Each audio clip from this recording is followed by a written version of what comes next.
ঘরগুলা দেখতেছেন না? এই মাটির ঘরগুলা এক ওমান প্রবাসী ভাইয়ের পরিবারের জন্য বানানো হয়েছে। একই পরিবারের 7 জনের জন্য বানানো হয়েছে। কিন্তু এমন তো কথা ছিল না। বিশ্বাস করেন, একটা প্রবাসী যখন প্রবাস থেকে আসে তখন তাদের পরিবারের কি পরিমাণ যে খুশি লাগে শুধু তার পরিবারটাই জানে।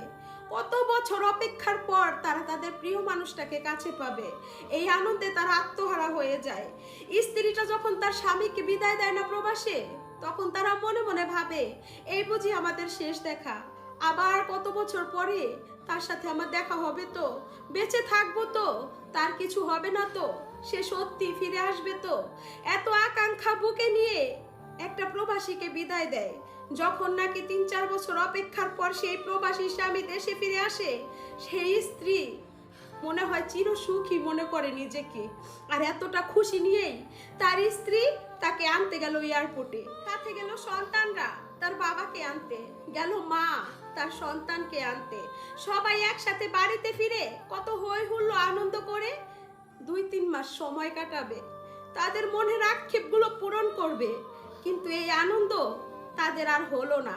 তারা এয়ারপোর্টে গেল ঠিকই, প্রিয় মানুষটাকে কাছেও পেল, কিন্তু সেই যে স্বপ্ন একসাথে সংসার করবে, বাড়িতে এসে একসাথে আনন্দ করবে, সময় কাটাবে, সেইটার হলো না।